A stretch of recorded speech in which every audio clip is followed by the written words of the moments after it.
Welcome to The Free Will Show, a podcast that provides a beginner-friendly introduction to free will while also exploring cutting-edge developments on the topic. I'm Taylor Sear. And I'm Matt Flummer. In this episode, we talk with Jenann Ismael about how our ordinary conception of ourselves as agents who make free decisions is not in conflict with the classical deterministic model of physics. We also discuss how to think about determinism in light of recent advances in physics. Thanks for listening. I'm happy to introduce Jenann Ismael, a professor of philosophy at Columbia University and affiliate of the Zuckerman Institute. Her areas of specialization are the philosophy of physics, metaphysics, philosophy of science, and the philosophy of mind. And some of her work is focused on physics and free will in particular, which is the topic of this episode, especially her book called How Physics Makes Us Free, which was published in 2016 by Oxford University Press. So welcome to the show, Jenann. And could you start by telling us and our audience a little bit about yourself, your work, and how you came to be interested in working on these issues related to free will? Sure. Thank you so much for having me. It's really a pleasure to be here. So I started out as a philosopher of physics, which means, you're focused on kind of foundational problems in physics. Some philosophers of physics are doing more kind of general philosophy of science work. And I think the reason I got interested in free will is, there's a lot of contingent reasons, but in physics, you sort of learn that you should always look where the really hard problems are. That is, the ones where you know that something can't be right, where things aren't lining up properly. Because that's where one is bound to find new insights and potentially disruptive innovations. In physics, I think that leads people to focus on kind of the frontiers of knowledge. So, sort of the physics of the very small, where there are things that we don't understand, or the very large scale universe. But for philosophical questions, I think there are places where the scientific worldview doesn't make sense, that are much closer to the level of the human being. So I started out thinking for a while about time and things like consciousness, and free will was a very natural step where, your experience of yourself as an agent in the world seems to clash quite spectacularly with what physics is telling us, or what one is told that physics is telling us about what the world is really like. Yeah, very interesting. As Taylor mentioned, you have a book called How Physics Makes Us Free. And we make it a habit of asking all of our guests to define expressions like free or free will. So could you tell us what you take being free to mean? Good. So this is a non-standard answer. I don't really have a dog in that fight. And in a way, it gives me an advantage because my approach is much closer to the person on the street who doesn't have any philosophical commitments about what free will is. So I tend to think there's freedom with a small f, and there's freedom with a big F. The person on the street just acts. So the woman on the bus, she makes decisions, she frets over them, she tosses and turns, when she has a difficult choice to make. She takes responsibility for her actions. She knows what it's like to make a choice, knows what it's like to act, and knows the difference between things that she does and things that happens that just sort of happen to her. And by knows here, I mean that in a kind of pre-articulate way, a non-theoretical way. So people like that, when they're presented with an image of what physics tells us the world is like, that old Laplacian image where there's somebody who's some kind of super intelligence who's told the positions and the momenta of all the particles that make up the universe. A person like that, or an intelligence like that, is then also given the physical laws. And the claim is that the physical laws, if they're deterministic, allow a being like that to predict everything that will happen in the whole course of the world, including what you will do, at every moment in your life, the thoughts and the decisions that you'll make. Now, a person on the street presented with an image like that feels shocked and feels insulted and feels like there's some sort of clash between what they believed or what they thought that they believed about, or what they thought that they knew about themselves, before they had even really formed any articulate view of what it means to act, and so on. They feel shocked and insulted, and that's what I took the conflict to be. So when I talk about freedom, I mean freedom with a small f, in the sense of whatever sort of control we have over our voluntary actions that distinguishes them from reflexive and automatic processes. What makes us, whatever it is that makes us toss and turn when we have a difficult decision to make, makes us think and use expressions like, it's up to me, and it happens in the here and the now, and what I'm doing now is going to make a difference to what happens in the future. That's what I mean when I talk about freedom. So this is something that we all share, this sense of whatever that pre-articulate notion of freedom is. But then there's freedom with a big F, and that's a name for some explicit philosophical analysis. I actually doubt that there's a shared concept that every man on the street has. And if one looks at, the philosophical literature and what freedom with a big F is supposed to be, you won't find agreement there. Right. So I think, one person says freedom with a big F is autonomy. Another person says it's self-determination. Another person says it's the ability to do otherwise in some technical sense. So I think, whenever someone's offered, like the person on the street, and certainly this is the way I felt. I mean, I started to look into this partly because I felt that pre-theoretical clash. When you're feeling that clash, and you're presented with some philosophical analysis that's supposed to show you that, actually, when freedom is understood this way, you see that it's perfectly compatible with this deterministic image of the world.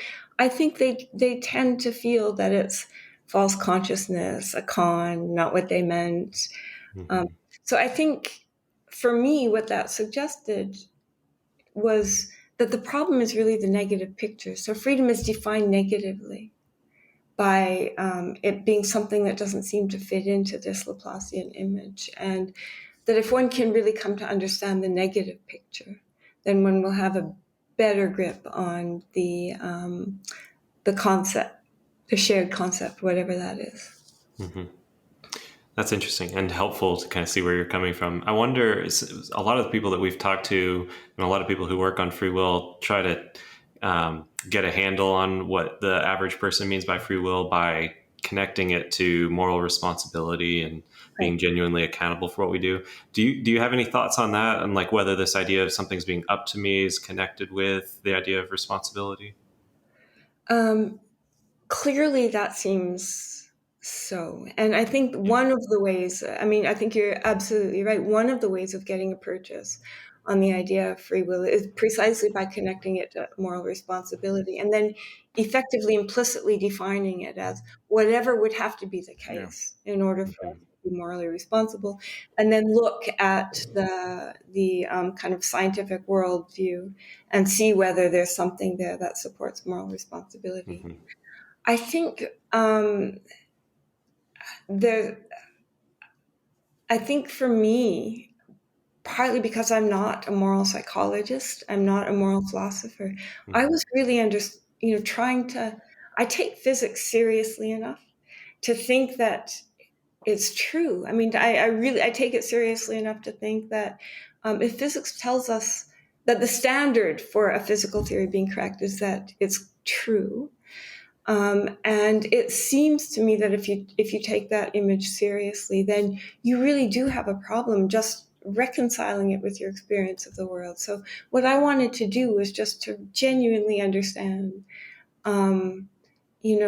whether physics was something, the physical image of the world was something that I could believe was literally true, given my experience in the world. So I think that's where I was coming from. I wanted to understand the sense in which there seemed to be a clash there, what the clash amounted to, and whether at the end of the day, I could end up believing what the physics was saying there. Yeah. Nice. Well, so maybe we could ask now, what is it about physics, or maybe a deterministic understanding of physics, that seems to clash with our conception of ourselves as free in the sense that you described? So what one hears, this is the kind of, when I think the philosophical literature and the way that the problem is motivated in the popular kind of literature as well, you don't hear much about physics. You're told that physics is deterministic, and this is what, so you get about 2 lines, and you're told this is what determinism entails. Determinism entails that the world started, or, I don't even have to literally say the world started, but at some early time, the initial state of the world at that time, together with the laws of nature, logically entail everything that will happen over the complete history of the world. That's often sort of animated by this image that I mentioned earlier, this sort of Laplacian image of, a super intelligent being that knows the positions of the momenta of all the particles that make up the world and knows the physical laws and can predict everything that will happen, including everything you'll do and so on. Yeah. I think one way to think of that, to get rid of the kind of metaphor, is to think, I think there are 2 very basic commitments that most people have. Very basic commitments. They're absolutely kind of foundational to the common sense picture of the world. One is that the past is fixed, right? And the other one is that things don't happen that the laws of nature don't allow. Right. So what determinism seems to do is it takes those 2 very basic commitments and it tells you that if you believe that the past is fixed, it allows you to leverage that into the fixity of the future. Yeah. And that's where I think that you get the clash with the person tossing and turning over the course of the night, making a difficult decision. That seems to only make sense if you think that the future in some sense hinges on what you're doing in the here and now. So you have a very different, the embedded point of view for the agent making a decision imposes a very strong asymmetry in, your attitude towards the past and future. And what determinism seems to do is to tell you you can't have a different attitude because the future is entailed by the past. Yeah. So it seems like the conflict, see if you would put it this way, is with the picture of determinism that you painted, where the future is just as fixed as the past, and our experience of ourselves as agents in the world and the way that we, like, it doesn't make sense to deliberate if you don't believe that the future is open. Right. So the natural embedded attitude of the person making a decision demands of an asymmetric attitude towards the past and the future. And one way to see that, even before you offer some philosophical analysis of what that is if you tell a person that the future is fixed, they don't know how to deliberate about it. Yeah. Perhaps the person on the street thinks that there's a kind of bypassing at play. And the future, when you tell them the future is fixed, they think, oh, well, then it doesn't matter what I do. But the physics doesn't tell us anything about that, because the future that is set might depend on what we do. Does that make sense? Yeah, absolutely. So there are I think that's the right intuition. There are various ways of trying to spell it out. So one weak way of trying to spell it out that has been discussed in the philosophical literature is that, well, look, if the future is counterfactually dependent on your decision, that's completely compatible with determinism, and that's all that's required. I think that wouldn't be enough to satisfy most people. And the way that I like to think about that is think about something like a toaster. Right? So what comes out of the toaster is counterfactually dependent on the wires and all of the happenings inside the toaster. Right?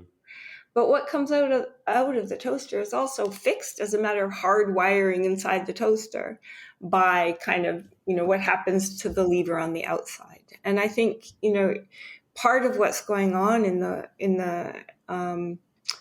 the concern about determinism is it's not just that you think that the future depends on what you do, it's that you think your own actions aren't determined by things that are outside of you. So one way to put that is you think that your decisions play a pivotal role, that you could fix the outside, and there still are physically possible futures depending on what you decide. And that's a way of making precise the sense in which the future hinges on what you decide. It's not just what happens outside of you.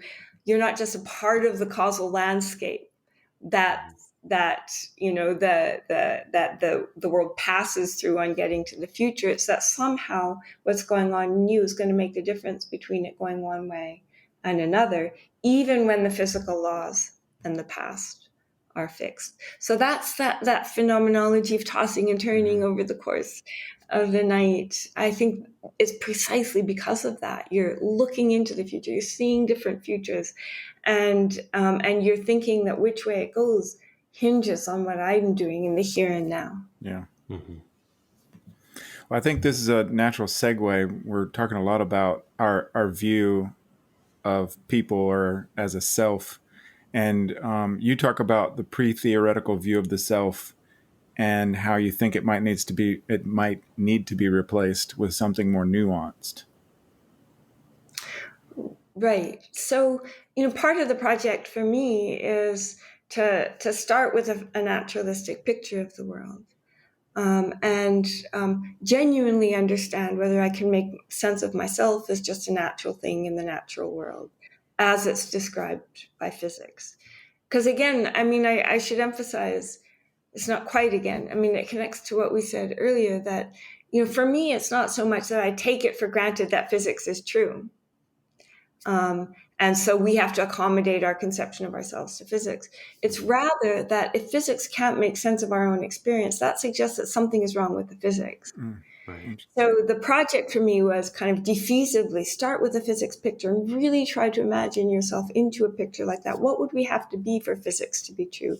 And what does it tell us, about the role of ourselves and our actions in the kind of unfolding of the history of the universe? What do we look like through physical lenses? And try to see whether that could make sense. So I think pre-theoretically, we think of ourselves as indivisible loci of mental life, distinct from brain and body, that sort of enter into the causal order from outside.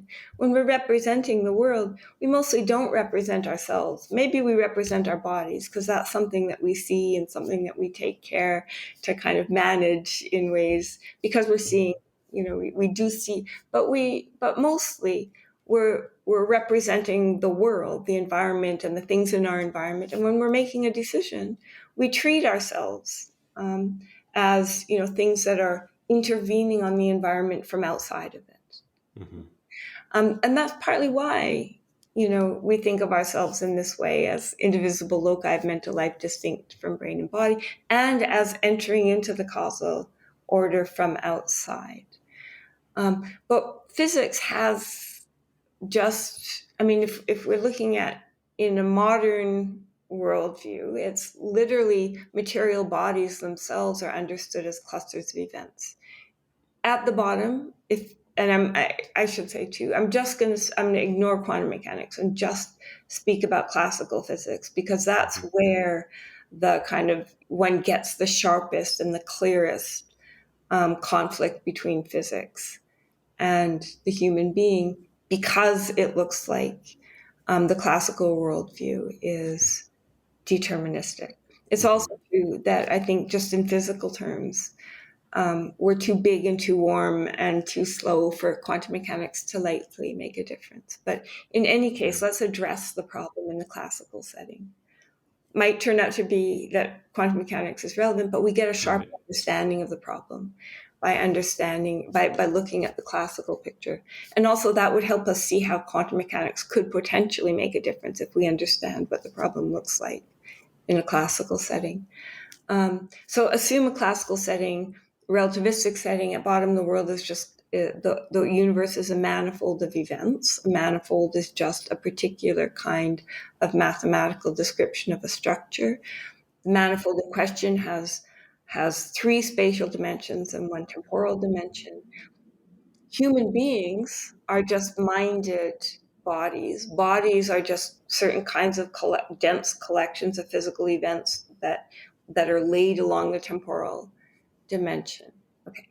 Only reason for saying that much technical stuff is there's nothing that looks in there like an indivisible locus of mental life distinct from brain and body. So Right. one has to, sort of understand both why we tend to think of ourselves that way, but what we actually look like, what is there in the world that, corresponds to, in physical terms, corresponds to minded bodies. And so that's what I try to do in the first part of the book. I say, if we take physics seriously, bodies are these clusters of events. Minded bodies are bodies that are, that have brains in them, and the brains support mental lives, and the mental lives,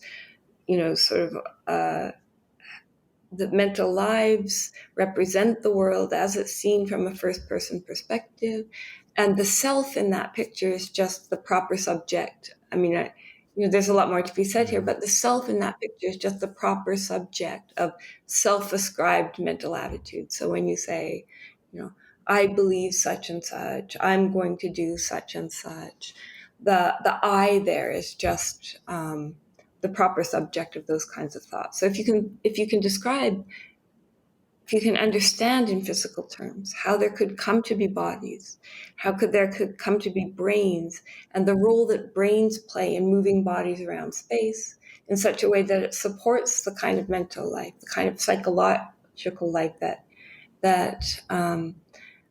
underwrites first-person attitudes, then for my purposes, that's all you need to understand the self. So then the role comes to be, what role does the conscious mental life of an embedded, human being, so a minded body, what role does it play in kind of in history as represented through the lenses of physics? Nice. Let's turn now, if it's all right with you, to the threat to free will from determinism. And you already alluded to this kind of argument earlier. There's this idea that if determinism is true and if the past is outside of our control and the laws constrain what can happen, then it looks like the future is in some sense set. We certainly don't have the freedom to do otherwise, so it seems. So this is going back to Peter Van Inwagen's consequence argument, which we had an episode on season 1 of the podcast. Do you want to say a little bit more than that about the argument? I was hoping that you could say a little bit about how you think that sort of threat to freedom from determinism should be addressed. Good. Okay. So I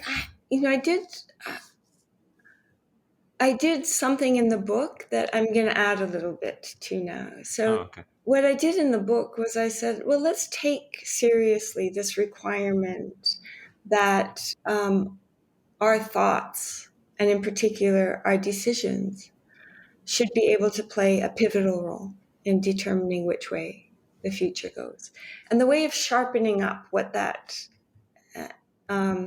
would amount to is to say, determinism is to ask this: are there solutions? And I mean, I wanted to put this in sort of concrete detail in such a way that it could actually turn into simply a question about what physics entails. So assume a classical world, assume the Newtonian laws of motion, and what we're asking is a straightforward physics question. Is it possible for the decision, which is a mental event inside the brain of an embedded human being, once we fix the past, are there multiple solutions of the Newtonian equations of motions compatible with that past that have different futures depending on what goes on in the mind of an embedded human being? So that's a way of formalizing what pivotal control would amount to.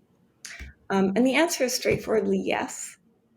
And the reason is, so there are a number of reasons. So I'm going to give you the simple to understand reason, and then I'm going to give you something more that has come in my mind to be increasingly important and increasingly illuminating.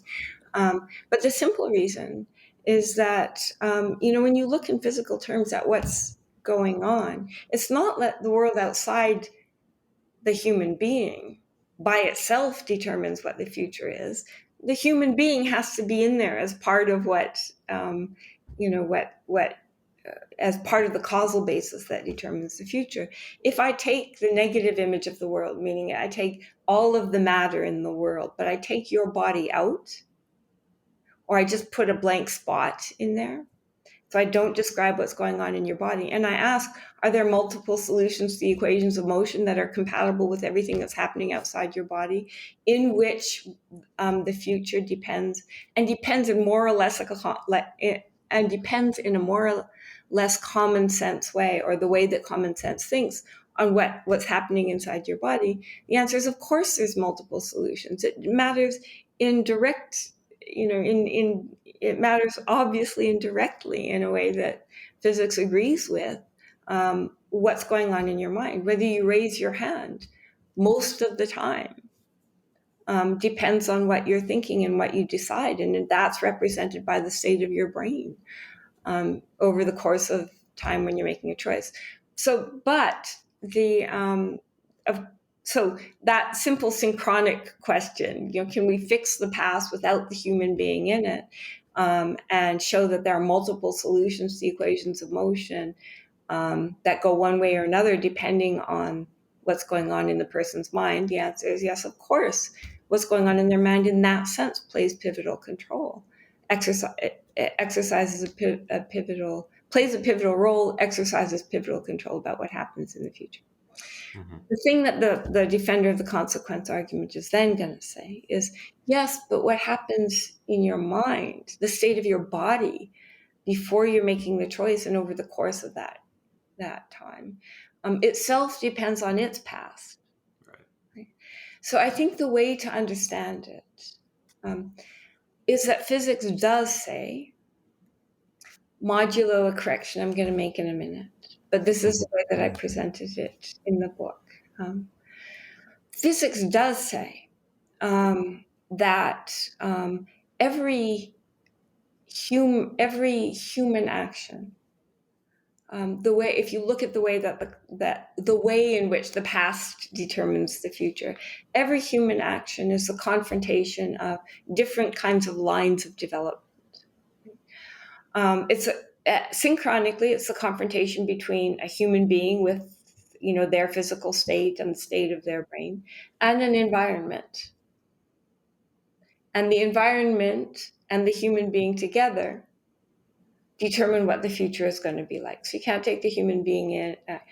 And it's also true that the human being is a product of their own past. So a decision is a human being confronting an unknown environment or a quickly changing environment and responding to that environment in a way that's determined by their own past, and in a way that directly implicates all of the things that one thinks that one's voluntary choices do. So here's what your development looks like over the course of your life. You're dropped into the world with a certain kind of physical structure that's given to you. It's partly embodied in your genes, partly embodied in the kind of the structure of the human brain, and so on. And then over the course of your life, lots of things happen to you. You're educated. There are lots of accidents or circumstances, and your early life, most of the stuff that happens to you and that determines how you begin to develop is not stuff you make choices about. People feed you things and they teach you things and you absorb it all. But increasingly over the course of your life, you have a hand in both the kind of experiences that nourish your mental life and where your body goes and who you choose as friends and so on. That process I call a process of self-constitution. So the things that determine at the beginning, of a deliberative episode later in your life, what you're going to be bringing to bear in determining how you're going to respond to a presented situation, is stuff that I think of as stuff that you have a hand in creating. And I don't know why anyone would feel that somehow that stuff is determined by your own past, that somehow means that they don't have control, or that they've ceded control. To me, in my mind, that's you coming into being, and coming into being in a way that you have a direct hand in steering. So when you make a decision and you're told that, yes, when I make a decision, it's all of that stuff that I've cultivated over the course of my life and extracted from the kind of accidents of my upbringing and experience. I bring that to bear in making a decision. So my hopes and my dreams and so on. To me, that answers perfectly well to the common sense idea of what it would mean for me to make a difference to what happens. Mm-hmm. So the thing that I now think that I want to add to that seems to me important from a physics point of view, is I can see how someone can still say, you can say all of that, but it's all a subterfuge, because the way that you would develop over the course of time was laid down at the very beginning of time, the second that got Right. down the positions and the momenta of all the particles. So it might be that the process of you becoming is something that took a long time, and that you think, right? But still, that there was no necessity, there was no contingency from the very, like literally in physical terms, very shortly after the Big Bang 14 billion years ago. So it may feel like there's a lot of contingency to you, but there was no contingency. Actually, that's not true from a physics perspective. And this is where, this is not something I talked about a lot in my book. It's come to seem to me increasingly important to get rid of this image of the universe that, people will, even when from an embedded point of view, they can start to feel the persuasiveness of what I just said, Right. from an embedded point of view, there's a tendency to then try to step back and look down at the universe as a whole from a transcendent perspective, and think that you can see your whole development and process of coming into being as just the inevitable playing out of initial conditions of the universe. So I think one has to get rid of that, so that one doesn't feel that it. But what's interesting is that physics does not support the idea that there is this transcendent perspective, and in particular, the view of time and the evolution of the universe that perspective demands is one that physics has overcome or moved beyond.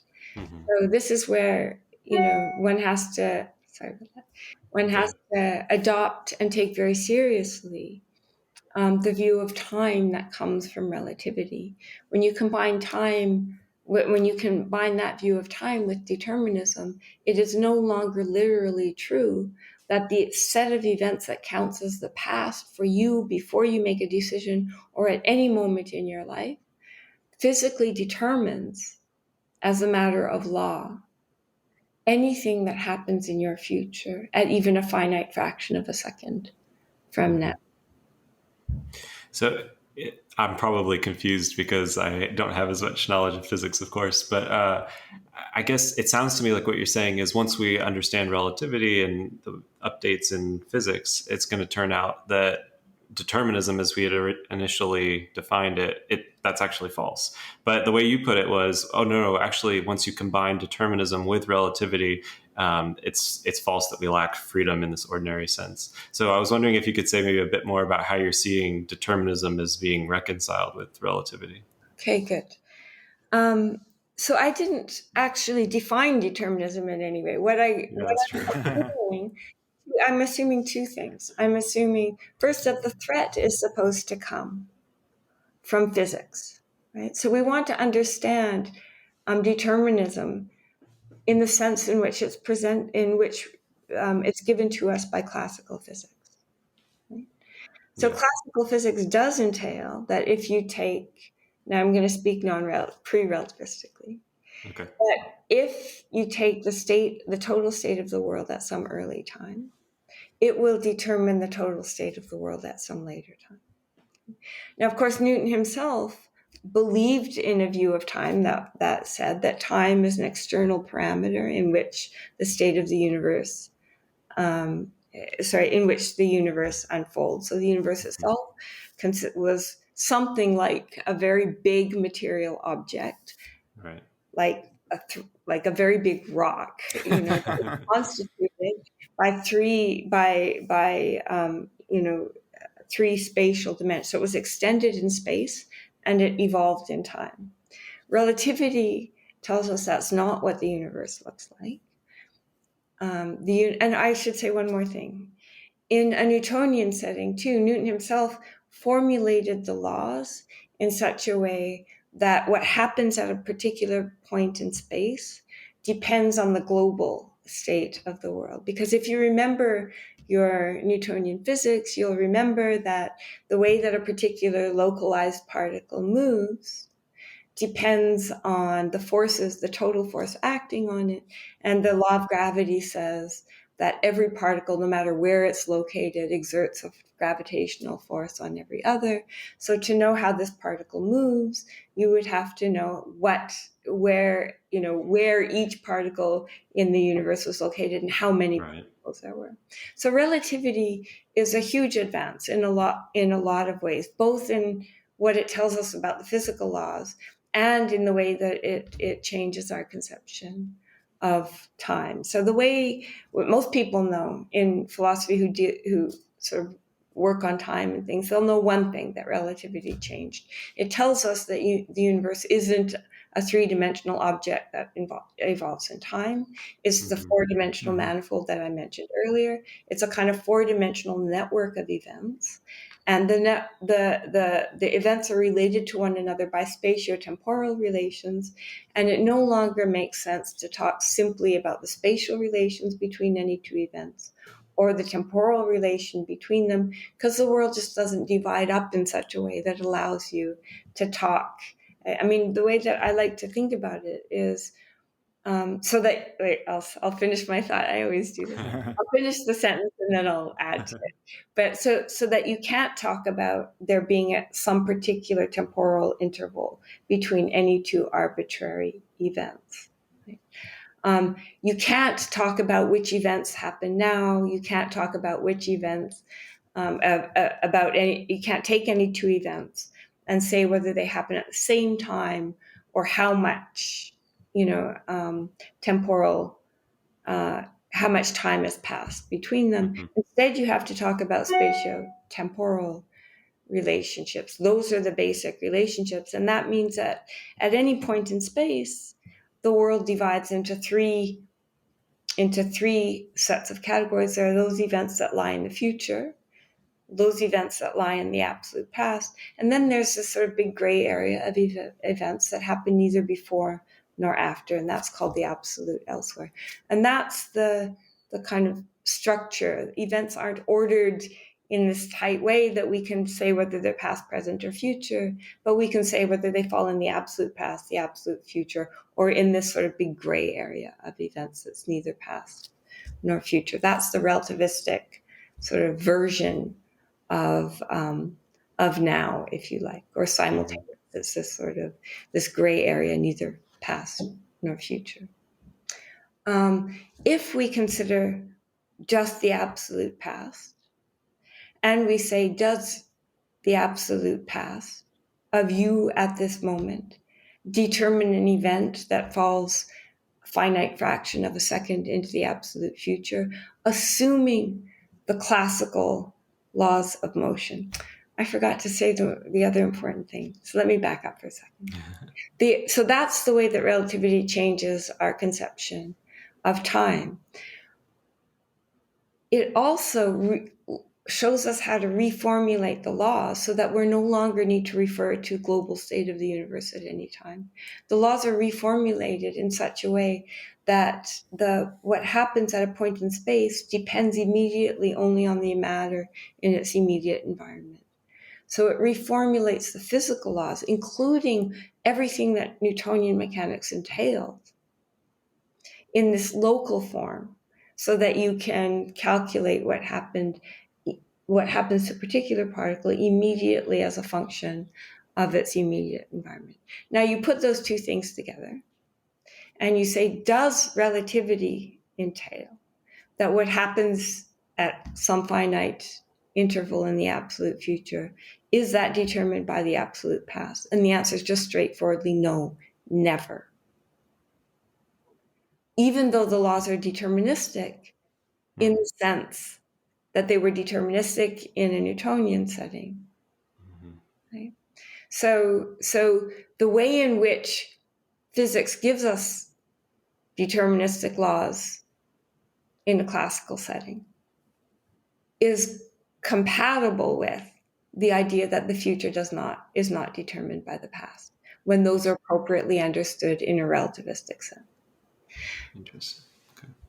So the terms of the debate that were set up 50 years ago or whenever Peter Van Inwagen came up with the consequence argument, I can't remember exactly when it was,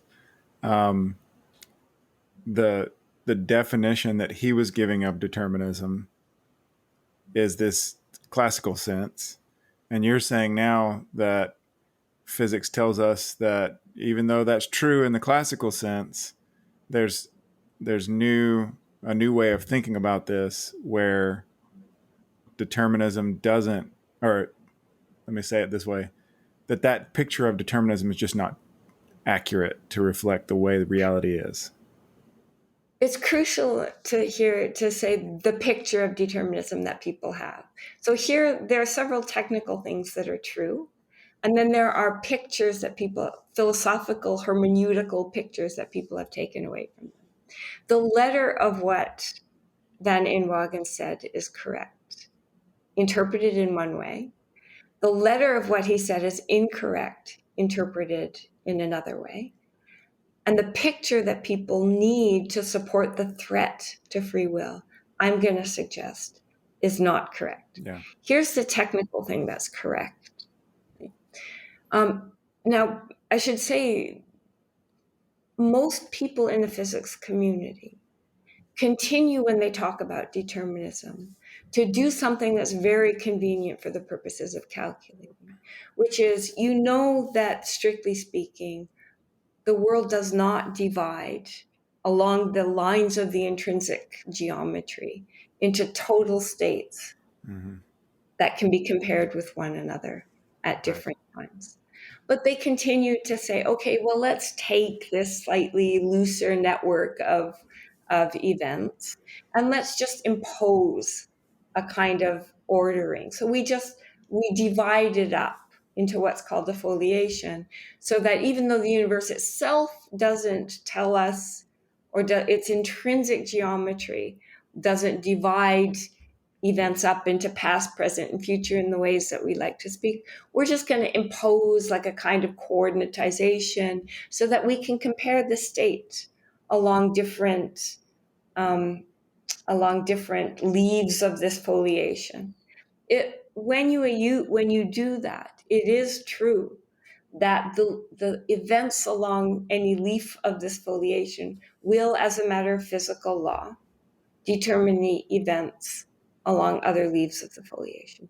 And moreover, because we've gotten accustomed to using these kinds of tools when we're doing physics, it's very common to write down a mathematical object called the Hamiltonian that represents the total state of the universe, and that combines with an operator that we tend to think of as encoding what the laws tell us about how it will evolve. So we've got all of these tools that encourage us very strongly to think in pre-relativistic way of the universe as having a global state at a particular time and as evolving in time.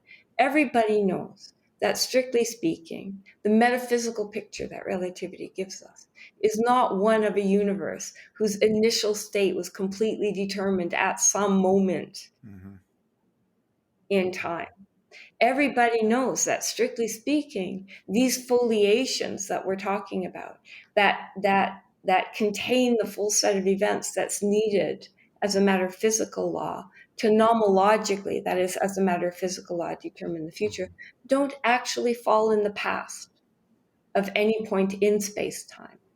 To completely slice the universe across and capture all of the events that you would need in order to nomologically determine the future, part of the events along that complete slice, if you choose any point in space-time, are not going to be in the past of that point. It'll be different events for different points, but for any event in space-time, its past is not going to include one of these complete slices through the universe.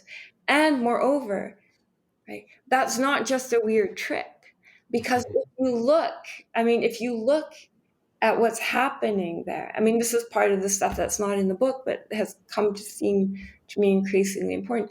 Part of what you realize when you look in detail at any given event and its past, and what you need to add to its past to determine its future. So you completely adopt a kind of embedded perspective. What you see is a set of events that's needed to nomologically determine my future from my perspective in the here and now, are events that currently lie in the absolute elsewhere. So they're neither before nor after. And the way in which they impact my future when it's something like a voluntary decision is in exactly the way that I said before, that my past meets an unpredictable situation, and together I and these new events determine my future. And moreover, the way in which, when it's a voluntary decision, those events contribute to my future is in a way that's regulated by my decisions about how to bring them to bear. So it's a very common sense picture in some ways. It's very uncommon sense from a metaphysical point of view, because the view of time is very different. But the kind of the causal picture that's built in to the relativistic space-time structure is one that I think supports rather than undermines the common sense picture of our place and the role that we play in making the future what it will be. Mm-hmm. That was all very interesting, fascinating, really. I wanted to go back to something you said earlier about quantum mechanics, because a lot of people, when they hear about contemporary physics and free will, they think, oh, the world's indeterministic. A lot of the physicists who give interpretations of quantum mechanics interpret the laws as indeterministic. But you mentioned earlier that for us, human agents, were too big and warm and slow for the indeterminacy at the quantum level to apply to us. So I was wondering if you could say a little bit more about that and kind of why it's important to still worry about determinism when we're working on free will. Good. So I mean, this is all completely defeasible because we don't understand enough yet about quantum mechanics. To be sure, I mean, physics could lead in a direction, as it often does, that surprises us. But right now, the classical picture of the world is what's called the effective physics at the level that's likely to matter to human agents. Because quantum effects, people do think, as you said, they think, well, if the fundamental physics is indeterministic, then problem's solved. Right. But all that matters is that the physics that applies to us, the physical laws that are derived from the fundamental physics that apply to human action, whether or not they're deterministic. People don't realize, I mean, and this is part of what explains why it took us so long to discover quantum mechanics. And moreover, to test various, to test our understanding of quantum mechanics. People don't realize in direct practical terms how really, really hard it is to have quantum effects show up at the classical level. So there's a process that's called decoherence that happens for reasons that we understand increasingly well. That means that whenever you have something that embodies the peculiarities of quantum mechanics in a way that would demonstrate the indeterminism, it very quickly washes out. It very quickly collapses into something that gets rid of the specifically quantum features of behavior. You have to have something, incredibly well controlled Mm-hmm. for quantum effects to be observable and to be amplified to the level at which they're going to make any difference that we could potentially detect. A common example that I've seen in the free will literature is a Geiger counter. So would that not be a good example? So what you're detecting with the Geiger counter is what's called the collapse of I don't want to say things that are going to be quantum mechanically. We observe the classical effects of quantum decoherence. I think the right thing to say is nobody right now understands effectively any mechanism by which a human brain that produces something that manifests as a decision could be a quantum effect. There are proposals for this. So Roger Penrose, famously with Stuart Hameroff here, have some very speculative proposals about how there could be these things called microtubules that collapse wave functions in the brain, and maybe that's what's going on. I myself will be very surprised if it turns out that that's what human decision is. Nor do I see any reason to think that if that's what's going on in our brain, it gives us the kind of control over ourselves that we like to think of when we think of free will. I take it as just a matter of philosophical reflection on what I want when I want free will, that I don't just want my actions to be not determined by things in my past. I want them to be determined by me. And when I say me, I mean the proper subject of my thoughts and hopes and dreams, the things that I've built up over the course of my life and all of that. That's what I want to make a difference to the future, not some quantum effect in my brain that's happening below the level of consciousness. So in my mind, I think as a strategy for trying to defend human free will, which I take to be human control over their own actions, that's a bad strategy. As a matter of physics, I think it's extremely not just poorly motivated philosophically as a strategy for defending free will, but I think it's extremely speculative and has very few adherents. Though in physics, one follows the science where it goes. I just will be very surprised to see if that's what turns out to be the basis of human behavior. Yeah, interesting. Yeah. Part of that is a little daunting or discouraging because I have a hard enough time keeping up with the literature on my stuff, and I'm like, I got to learn physics too. Right. Except that, I think in some ways, so this is why I think why I became a philosopher of physics is that there's frontier there. Physics is genuinely offering us a philosophically new image of the human being and its place in nature, at the same time that it's offering a completely new, image of what nature is like. And I find that actually exciting. And it's also one, because of the way that it's mathematically expressed, it permits of a level of precision that sort of philosophical pictures don't often do. So I think the task of, in some ways, trying to articulate philosophically what physics seems to be telling us about ourselves is easier than sitting in the armchair and trying to do it. So where do you predict there will be interesting developments, or what areas of science do you think it would be most fruitful for philosophers interested in free will to explore? Great. I think there's a couple of places. One is something that's just begun to be coming into focus in a way that's clear enough and stable enough for philosophical interpretation, is our understanding of the various arrows of time.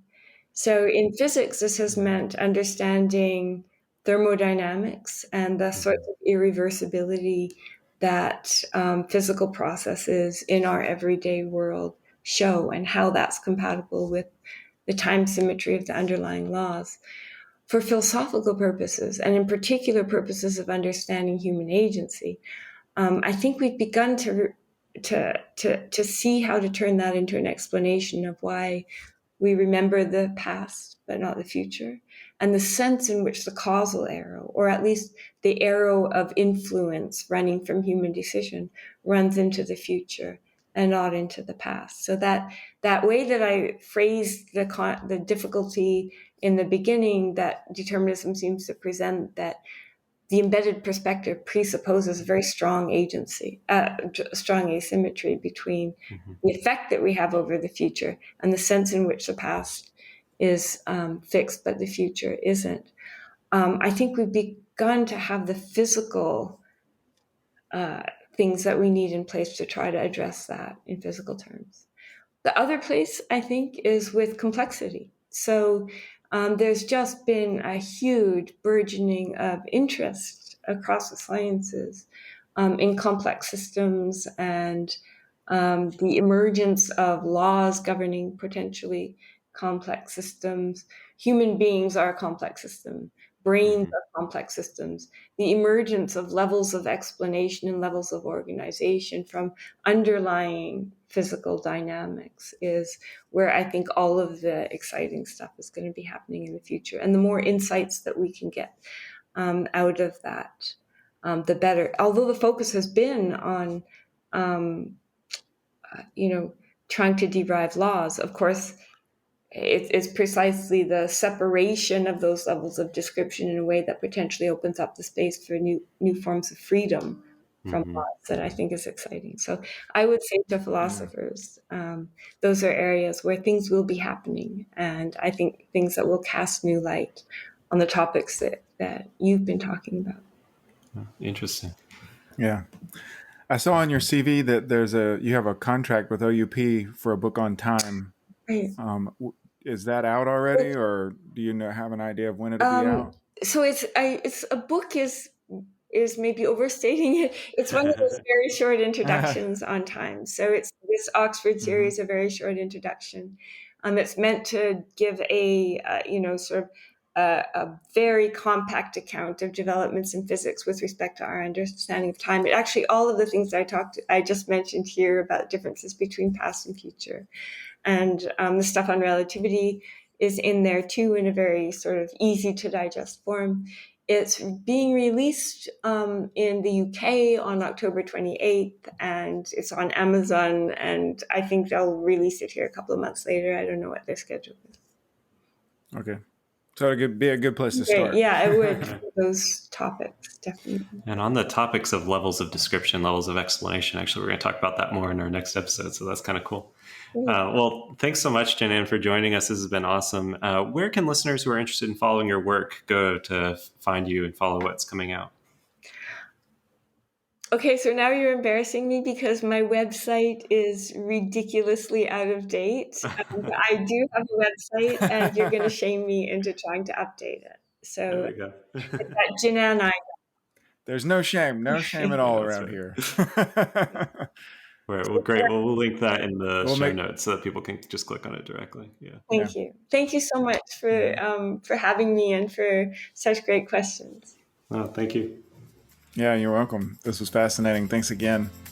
In our next episode, our final episode of this season, we'll continue our discussion of physics and free will, and our guest will be Christian List, professor of philosophy and decision theory at Ludwig Maximilian University of Munich.